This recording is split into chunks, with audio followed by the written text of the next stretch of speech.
El que observen ara mateix, senyores i senyors, és la primera aranya humana en tot el món. Hem accedit al seu verí i l'hem tornat... l'hem tornat una cura, sent capaç de regenerar cèl·lules dolentes. El que vol dir que si m'aconsegueixen curar, imagineu-vos què pot fer per altres malalties com ara l'Alzheimer o fins i tot el càncer. Oh! Els humans passem per molts reptes.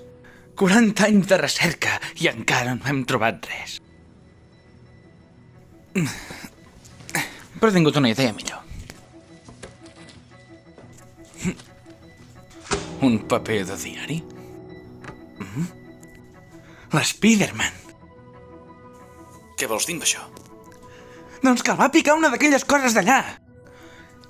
No sé per què, ni tampoc sé com, però ell és capaç de fer moltíssimes coses que fan les aranyes, incloent autocuració de cèl·lules. Per això l'hem de trobar. I li traurem la sang.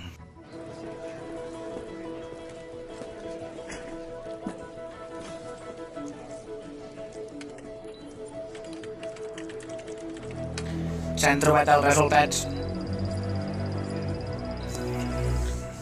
I vols dir que vols la sang de l'Spiderman? Això vols?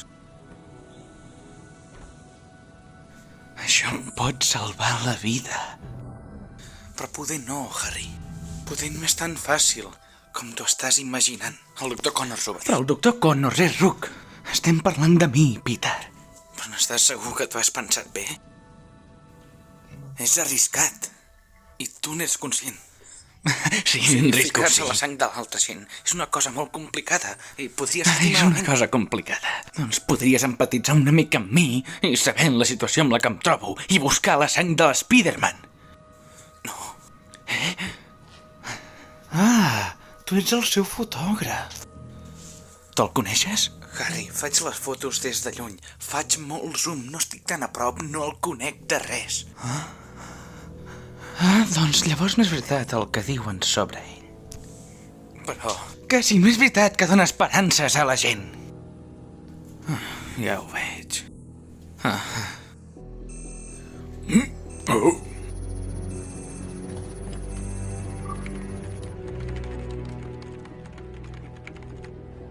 El nom no es pot trobar.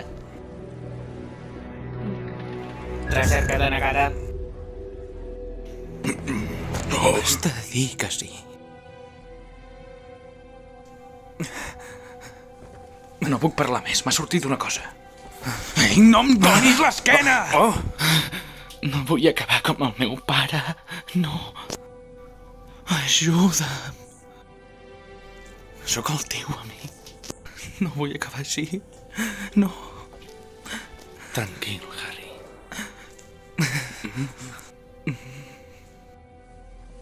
Fem una cosa. Deixa'm-ho intentar. Et prometo que buscaré l'Spiderman. D'acord? Adéu.